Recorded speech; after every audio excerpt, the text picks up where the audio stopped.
Dear, तो आज हमारा पॉइंट ऑफ व्यू है एक सिपाही का खून और पैसा।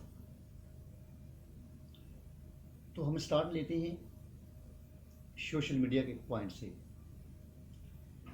सोशल मीडिया में अक्सर देखने को ये मिलता है, सुनने को, पढ़ने को मिलता है कि ये वर्दी वाले कोई हम पर एहसान नहीं करते। अगर ये अपनी ड्यूटी करते हैं, अगर ये अपनी जान देते हैं तो इसके लिए मुआवजा मिलता है। तो देखिए मेरे भाई, बात पैसे की नहीं है, क्योंकि पैसे के लिए कोई अपनी जान नहीं देता। कोई माँ इतनी खुदगर्ज नहीं होती कि वो सिर्फ 20-30 हज़ार के लिए उस बच्चे को मौत के हवाले कर दे जिसको वो गर्म हवा नहीं लगने देती। और कोई बाप इतना लालची नहीं है कि वो सिर्फ चंद सिक्कों की खातिर अपने बुढ़ापे के सहारे को ख़त्म कर दे। और ना ही कोई बीवी इतनी लालची और खुदगर्ज और बेगरज है कि वो सिर्फ 20-30 हज़ार के लिए अपना सुहाग और अपने बच्चों का बाप लौटा दे। मामला पैसों का नहीं है, मामला कुछ और है। सपोज मान लेते हैं कि मामला पैसे का है, तो अभी मैं एक मिसाल देता हूँ। एक बंदा है, उसके पास 10 एकड़ का एक बहुत बड़ा बंगला है, बहुत महंगी गाड़ी है, और उसके घर की जो तिजोरी है वो पैसों से भरी पड़ी हुई है। तो एक दिन क्या होता है, चंद डाकू उसके घर में घुसते हैं और उसको कहते हैं कि आपके पास जो कुछ है वो हमारे हवाले कर दो। तो वो क्या करेगा? अपनी जान बचाएगा या अपना माल बचाएगा? तो एग्जैक्टली क्या करेगा वो इस माइंडसेट से सोचेगा कि ये चीज़ें तो फिर मिल जाएंगी, कोठी, बंगला, गाड़ी, ये तो सब कुछ मिल जाएगा, लेकिन अगर मेरी जान चली गई तो ये कभी वापस नहीं मिलेगी, क्योंकि जान का कोई अनमोल नहीं है। वो सारा कुछ उनके हवाले कर देता है। सुबह मोहल्ले वालों को पता चलता है कि यार खान साहब के घर, मियाँ साहब के घर, चौधरी साहब के घर ये चोरी हो गई है, तो चलो ताज़ियत करके आएँ। तो वो आते हैं, सारा वाक़या पूछते हैं, क्या हुआ, कैसे हुआ। तो वो सब कुछ बता देता है कि यार मैंने वो सब कुछ जाने दिया, सिर्फ अपनी जान बचाई। तो कोई भी उसको पागल नहीं कहेगा, कोई भी उसको पागल नहीं कहेगा कि यार तूने अपनी पूरी ज़िंदगी की कमाई लौटा दी, इतनी मेहनत से तूने कमाया था, वो सब कुछ ज़ाया कर दिया। नहीं, बल्कि सब उससे कहेंगे, हाँ साहब, चौधरी साहब, टेंशन न लें, शुक्र करो कि आपकी जान बच गई। बंगला, गाड़ी, कोठी, तिजोरी, सब कुछ फिर मिल जाएगा आपको। शुक्र करो, रब का शुक्र मनाओ कि आपकी जान बच गई।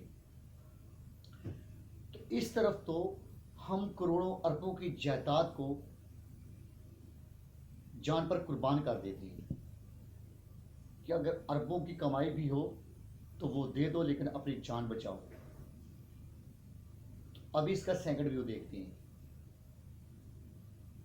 एक तरफ अरबों रुपए की कमाई है और जान है, हम जान को प्रायोरिटी देते हैं, जान बचाते हैं। और दूसरी तरफ है 30,000 रुपये वाला बंदा। कितना? 30, 40, 50 लगा लो, इतने का एक बंदा है। वो सगलाख चट्टानों में, बर्फ पोश पहाड़ों में, वीरान गुप्त अंधेरे जंगलों में खड़ा हुआ है। किस लिए? और उसको पता है कि कभी भी किसी भी वक्त एक शूट करती गोली आएगी, मेरे सीने में लगेगी, और पता में नहीं मैं बचूंगा या मरूंगा। उस बंदे ने अपनी करोड़ों अरबों की जायदाद छोड़ दी, अपनी जान बचाई। लेकिन कभी आपने सुना है,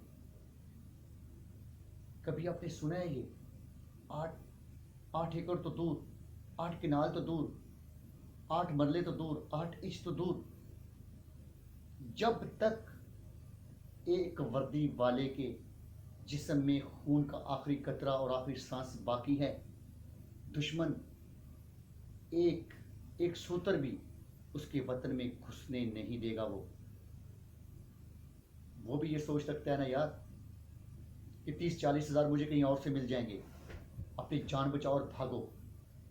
नहीं, उसका मकसद 20-30-40 हज़ार नहीं होता। उसका मकसद अपनी मिट्टी की हिफाजत करना होता है। उसका मकसद हम सब पर, अपनी माओ, अपनी बेटियों, अपने भाइयों, जो उस मुल्क के बशिंदे हैं, वो हिंदू हैं, वो मुस्लिम हैं, वो सिख हैं, वो ईसाई हैं, वो कोई भी हैं, उसको इससे कोई गरज नहीं होती। उसका मकसद ये होता है। और हम कभी आपने देखा है कि किसी वर्दी वाले के पीठ पर गोली लगती हो, भागती हो? आपने सुना हो, न्यूज़ में सुना हो तो एक फौजी भाग रहा था और दुश्मन ने उसके पीठ पर गोली मार दी? नहीं सुना होगा। क्यों? उसका मकसद कुछ और होता है। लेकिन हम उनको क्या सिला देते हैं? हम उस माँ को क्या सिला देते हैं कि जो उस बच्चे को हमारी खातर कुर्बान कर देती है, जिसके वारे नहारे नहीं जाती थी? उस बाप पर क्या गुजरती होगी जब वो हमारी ये बातें सुनता होगा? जिसने अपने बुढ़ापे का सहारा खत्म कर दिया। और इस भाई पर क्या गुजरती होगी जिसके साथ वो बाजार में बड़े चौड़े सीने से जला करता था, उसका बाजू था। जब उसका बाजू छिन गया तो कभी पूछो ना जाकर उस भाई से। और वो बहन कि वो अपने भाई के गिर्द घूमती हुई थकती नहीं थी। हाँ, और छोड़ो, कभी पूछो उस जवान लड़की से जिसका सुहाग भरी जवानी में चला गया हो। इन सबको छोड़ो, कभी पूछो उस 4 साल के मासूम बच्चे से कि जब वो सब उसकी आंखों के सामने उसका बाप दफनाया जाता है, खून में लथपथ देखता है वो अपने बाप को, तो उस बाप पर क्या गुजरती होगी? हाँ, कभी सोचा है हमने? नहीं सोचा। क्या सिला देती हैं? क्या हमारे ये अल्फाज उनके दिल पर क्या गुजरती होगी ये सुनकर? शायद नहीं। शायद अब हम इतने बेहिस हो गए हैं कि अगर हम एक कुत्ते की जान बचाए ना, एक कुत्ते की, तो वो भी पूरी जिंदगी हमको भौंकेगा नहीं। लेकिन वो हमारी जान की खातिर अपनी जान देते हैं और हम उनके बारे में क्या कहते हैं? अफसोस, अफसोस। तो हमें अपने अल्फाज पर कंट्रोल करना चाहिए। हमें अपने वतन के मुहाफ़िज़ों को सलाम करना चाहिए, चाहे वो हवाओं के मुहाफ़िज़ हों, चाहे वो समंदरों के मुहाफ़िज़ हों, चाहे वो ज़मीनों के मुहाफ़िज़ हों, चाहे वो पुलिस वाले हों, चाहे वो रेंजर वाले हों, चाहे वो एफसी वाले हों। हमें इनको सलाम करना चाहिए कि वो सब कुछ हमारी खातिर करते हैं, पैसे के लिए नहीं। पैसा तो और तरीके से भी कमाया जा सकता है, अपनी जान देकर ही क्यों?